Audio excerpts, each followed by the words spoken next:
Hello and welcome to our Election Day preview Facebook Live. My name is Mariana Brady. I'm here in the United States, coming to you from the state of Maryland. And I'm going to be joined by my colleagues to talk to you and answer all the questions that you have about the US election. So as you know, tomorrow is voting day, which means that Americans across all the 50 states will go to the polls and cast their vote for all different races, ranging from House to Senate to governor, but also for president. And Donald Trump and Joe Biden are the candidates that are in contention this year for the presidency. But this year is unlike any other election year because we are in the midst of a global pandemic, and the US has had over 200,000 deaths, and we've seen our biggest surge in cases over the last week with 1,000 deaths a day. So the pandemic has changed a lot of things, and it has made voting very different than in normal years. And because of that, we aren't sure when we're going to get a result. We might not get it on election night as we typically do. So I'm here tonight to answer all your questions with my colleagues Ritu Prasad, who's coming from Florida. She's a news writer in the BBC Washington Bureau. Anthony Zurcher is coming to us from Virginia, just outside the DC area, and he's going to be talking to us all about what to expect. And Angelica Casas is a senior video journalist coming to us from Texas. So I'm going to start with Ritu today. Ritu, question for you. We know that a record number of people have already voted. We know that 90 million people or more have already cast their vote, be it early or mail-in. And that is really important. But as we saw in 2016, the person with the most popular votes doesn't always win the election. What is the Electoral College? And can you explain that to our global audience and why it might matter this year? Yeah, so this is a question that we've been getting from readers for months, and it's really complicated and contentious here too. So the Electoral College system basically means that when US voters go to the polls, they're not voting for the candidates technically. They're voting for people called electors, and these are representatives of either party who will then vote for the president. So think of the US presidential contest as more like 50 different elections across the states, and you need to win 270 votes total to win the presidency. So how do these votes get allotted? Basically, each state gets a certain number of votes based on their representation in Washington, D.C., in Congress. So that's determined by how big the state is population-wise, and then in the Senate, every state gets 2 senators. So you tally that up, and that's how each state has its set number of electoral votes. So California has the most, places like Wyoming have the least. So the reason that this system is a bit complicated too is that it means that not all states count equally. And we kind of already know how some states are going to pan out because the states, other than 2 states, they all give their total electoral votes to whoever wins the popular vote in their state. So that means if a candidate wins by 1% or 100% in a state, they get all of their votes. This is how in 2016, Trump was able to win by some pretty slim margins. So in essence, this also means that we kind of already know how some states are going to vote. We know that California has majority Democrats, and so California is going to go to Biden. And we can say the same thing for Republican strongholds like Mississippi. So that then means that really the contest comes down to a handful of states called battlegrounds or swing states, where voters are more likely to go either way. And that's where, the campaigns have been focusing their attention. I'm in a swing state right now, Florida. And that's also why you see a lot of the attention on these states looking forward, is because you need to win these states in addition to the ones that are kind of guaranteed to each party in order to reach that 270 number to win the presidency. Thank you so much, Ritu. I think that's a very helpful place for us to start today because it is the crucial, important part of our election. It's not just the popular vote that matters. As Ritu was saying, it's the Electoral College that really decides the election this year. So as we go along, I'm going to ask that people who are watching, please put your questions, any more questions that you have in the comments below. We're going to try and get to as many as possible over the next couple of minutes while we're here live. My next question is for Anthony. So Ritu mentioned that she's in Florida, which is a battleground state. Aside from Florida, which could go to either Trump or Biden, what other states should we be looking at tomorrow night? Well, I think the first thing you have to remember is the United States is a very big country. It takes up 4 time zones. So as you're sitting there watching these election results come in, they're going to come in at different times, starting in the eastern states and steadily moving west. So in the beginning, you're going to want to look at the battleground states in the East. Florida is one of them. North Carolina is another one. Georgia is a kind of a surprising battleground state that Joe Biden has made a big push for, that's been traditionally conservative all the way back to when Clinton carried it for the Democrats last in 1992. The Midwestern states, Pennsylvania, Wisconsin, Michigan, the blue wall that Clinton thought would guarantee victory for her in 2016, that Donald Trump ended up winning by a very narrow margin, maybe 70,000 votes total. Those are ones to keep an eye on. There's an extra bit of something that you have to keep in mind here as well, and that is different states are going to count their votes at different speeds. So Florida, we should actually know pretty early on. That's a very important one to watch. Pennsylvania, even though it's in the same time zone as Florida, could count its votes a lot more slowly because they can't start looking at all these mail-in ballots until after the polls close. So while everyone may be waiting for a Pennsylvania result, they might not get it on election night. And there's one state actually that I'm particularly keen on taking a look at, and it's a little farther west, and that's the state of Texas. Like Georgia, it's another one of these states that's been traditionally Republican. A Democrat hasn't won statewide in Texas in decades. And yet polls show that the Democrats could be making a push there. It's a state that has been trending towards the Democrats. So it would be a key battleground. It has a trove of electoral votes. If Joe Biden could win that state, then that's all she wrote. He would win in a walk. That is a perfect segue, Anthony. Thank you, because next we're going to go to Angelica, who's actually in Texas. And we had someone who just asked us, Basilica asked us if Texas could go blue. And in addition to that, Angelica, I want to ask, you have been in Texas, you grew up in Texas, you also have been there through the duration of the pandemic, covering everything that matters to people in the state. We know that there are a lot of Latino voters in Texas. How could the Latino voters potentially go this year? And does that matter in terms of the way that Texas will go, either blue or red? So can Texas turn blue? I think that's the biggest question that we're all asking. Polls are putting both Biden and Trump very close. And already we've had 9.6 million voters turn out here in the state, which has already surpassed 2016 voter turnout. So a lot of people are asking, can the state turn blue? And whenever they ask that question, they, of course, look at the Latino vote. Latinos have historically voted Democrat, and Latinos here in Texas make up 30% of the electorate. So everybody's asking if Latinos will turn out in big numbers, and will they turn out for Biden? I think right now, a lot of people are also asking, has Biden done enough to turn out Latinos? Because from the polls that we're seeing, they haven't turned out as much as we expected here in Texas. They have turned out in places like Florida and in other states, but not here in Texas so much. So I think the big question is, did Biden blow it? Did he, do enough outreach to Latinos? Did he do as much as maybe Bernie Sanders was doing in the primaries? A lot of Latinos did favor Sanders in the primaries and, lovingly called him Theo Bernie. And so Biden had to come off the back of that and try to, step up his game to become a more household name as, Bernie was. So right now the question is, did Biden blow it, or are Latinos going to, turn out in big numbers? And we will find out in part tomorrow, but the rest of this week. Thank you for that. I'm going to pivot a bit here to talking about what voters actually vote on. So we know that people go to the polls for a variety of different reasons. It's not just because of the candidate. It's not just because of their charisma. It's also because of their policies and the issues that matter to them. So one of the biggest issues here in America is healthcare. Ritu, you do a lot of our healthcare coverage for the BBC in the US. Can you explain to us a little bit about why healthcare is such a divisive issue in America? Yeah, definitely. So one of the biggest things that we're looking at this time around is the Affordable Care Act. You might know it better as Obamacare. And so obviously that was signed into law by President Obama, but it's something that Trump promised to repeal during his 2016 campaign.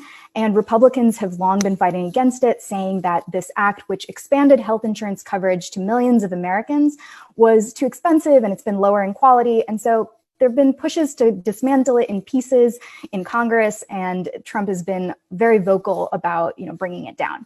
And so this month, it's all coming to a head as the Trump administration and a bunch of other conservative-leaning states have brought a lawsuit claiming that the Affordable Care Act is unconstitutional, and that will be before the Supreme Court, that's the top court, later this month. So it's a big issue for a lot of patient advocates and voters that I spoke to, because the act offers a lot of protections that weren't there before for patients, particularly with chronic conditions.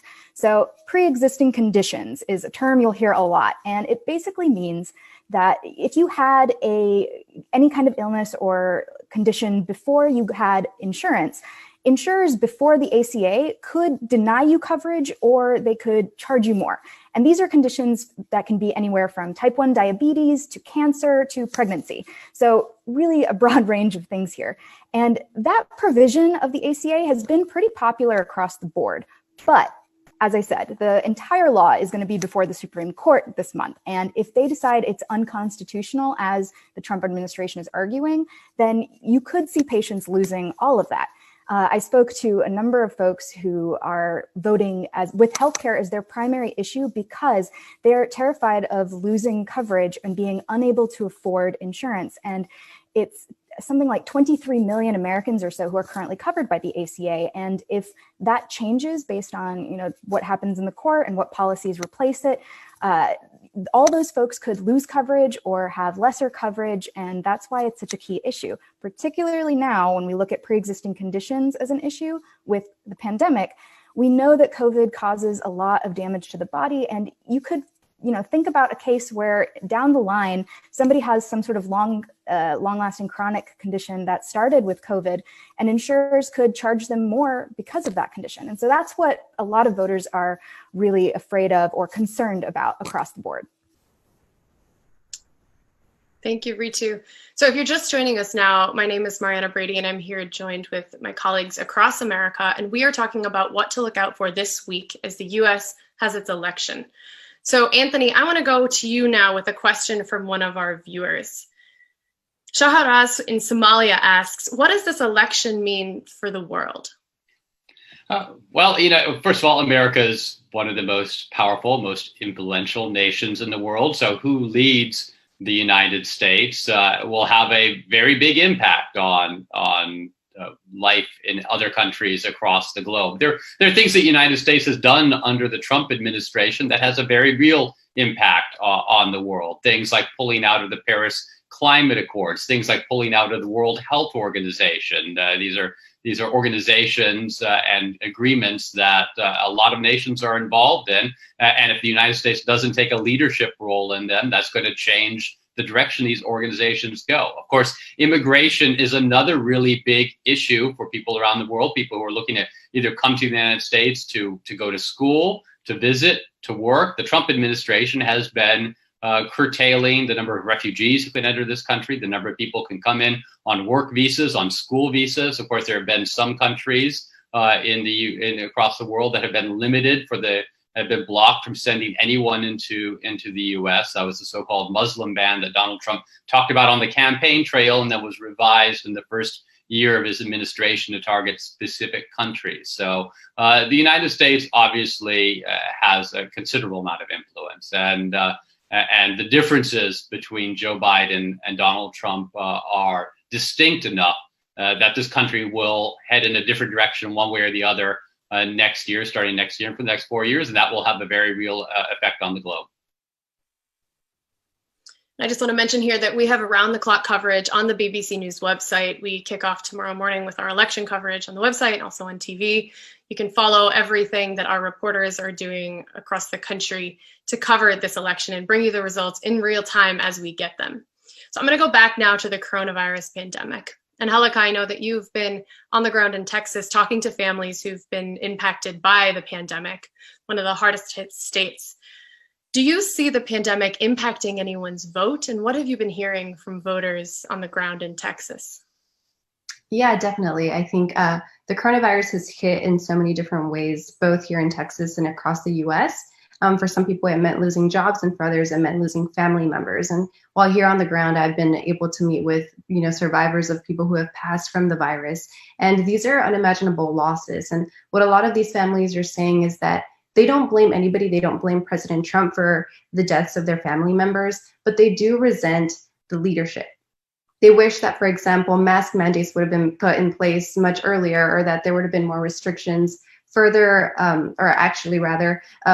on, so that these deaths could have been prevented, and that's what they hope for. And so not necessarily their vote is being, changed one way or the other because of the virus, but they do resent the leadership in this country.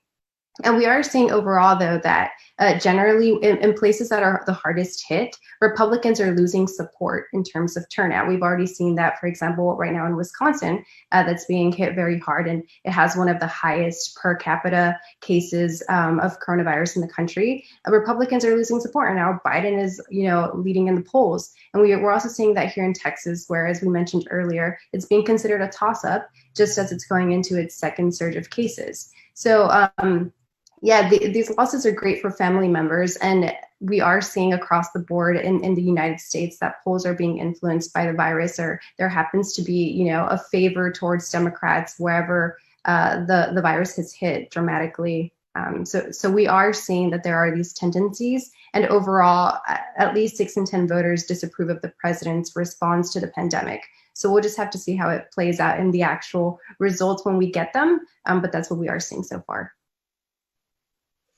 And Ritu, a lot of people are wondering about when we're actually going to get the results. So we know that 90 million people have already voted, and we know a lot of those votes are coming in by mail and or are early votes that were cast. And as Anthony mentioned in the beginning of this conversation, some of the votes won't start being counted in states until tomorrow, which could delay potentially when we get the result. So what happens if we don't have a result on Tuesday night, Wednesday morning? What happens if we don't have a result? What can we expect? Yeah. So I spoke to an expert at the Bipartisan Policy Center about this issue, and he wanted to, caution that we never really do have a result. It's always projections, and it takes a while to certify results. So this is not anything new. It's not anything to necessarily worry about. And it's just that postal voting takes longer to count. Now, the issues that come up would be if we have a lot of legal disputes at the state level. So this happened in Florida back in 2000. That is where a court case eventually went all the way up to the Supreme Court, and that's how the election was decided. So really the concern is if we get a bunch of contested elections across the states, that could drag things out further. But there are also some deadlines in place to move things along because this is a presidential election. So states need to meet deadlines of assigning their electors, of having their electors vote, and then those electors need to send those ballots into Congress because Congress needs to count it up.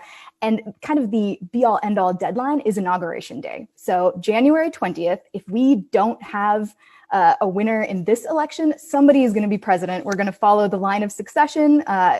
In some cases, if it goes to Congress to decide the president and vice president, we can get into that if people are interested. But essentially, it could be that, the Senate picks a vice president and that person on Inauguration Day becomes the actual president if we can't decide on who should win the actual presidency, or we go down further down the succession chart and it could become the Speaker of the House. That's Nancy Pelosi and a Democrat.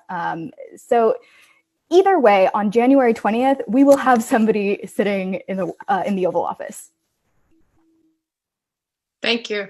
Thank you for that. It's true. I mean, we have to on January 20th per the Constitution. So it's good to know that and to remind people of that. So Anthony, some people have been asking, could Trump contest the election? And is there any chance that either Trump or Biden will say, no, that's not what happened here. I'm actually the president, and contest what we see in the Electoral College?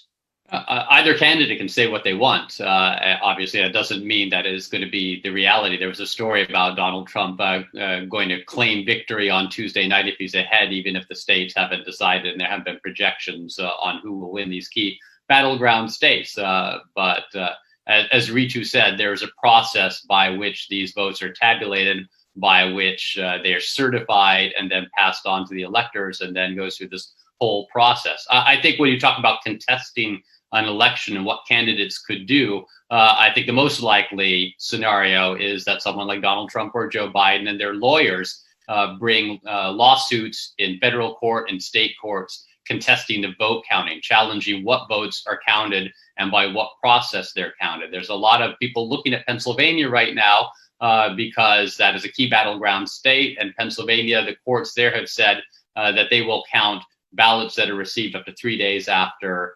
Election Day. Now, Donald Trump and the Republicans are still contesting that. They could challenge it again. There could be a question about whether those ballots, which otherwise were legally cast but received late because of mail delays or one reason or the other, should be tabulated or should be set aside.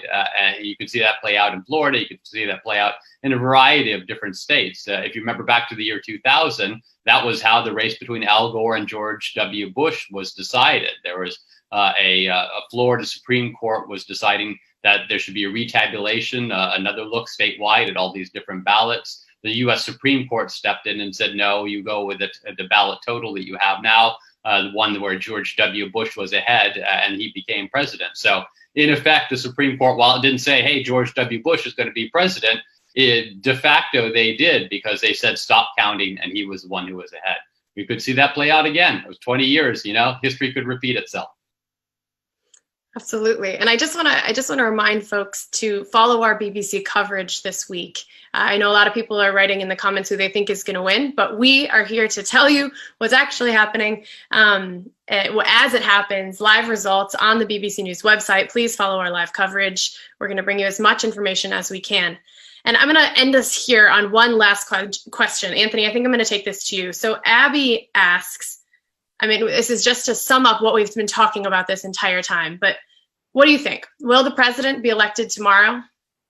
Well, we know if the president has been elected tomorrow. Well, I think if you look at the polls and you believe the polls, there's a continuum of possibilities for what could happen tomorrow, ranging from a narrow Donald Trump win, where he probably still loses the popular overall vote, going all the way to a Joe Biden win, even a Joe Biden blowout. If it trends towards a Joe Biden blowout, where he's winning states like Florida and North Carolina and maybe even Texas, those are states we probably should know on election night, then yes, we will go into Wednesday morning knowing who the next president is going to be. If it's close, then a lot of eyes are going to be on Pennsylvania. They're going to take time to count their ballots. A lot of eyes will be on Arizona, another state that takes time to count their ballots. And then, then we start the clock and start waiting and seeing what happens. And, that is a recipe for chaos, where both sides could be claiming their head. Both sides ultimately could be claiming victory. And we have to wait and look and see what each state does and what each court does. So, buckle up in that case. And that we'll have to do, because I know a lot of us will be working overnight and to bring the results all night. And so it's going to be a busy week for all of you, I know. I just want to thank everyone for watching today. Thank you from wherever you are across the world for tuning into our election preview coverage here. I just want to, give a shout out to my colleagues who were so great to join us. Anthony Zerker, who is our senior North America reporter. He's coming to us from just outside DC in Virginia. Ritu Prasad is coming to us from Florida. She's a news writer on our team here in Washington. And Angelica Casas is a senior video journalist in Texas. So thank you all for being here with me today. My name's Mariana Brady. Follow all of our election coverage on the BBC News website, and we will see you soon with a result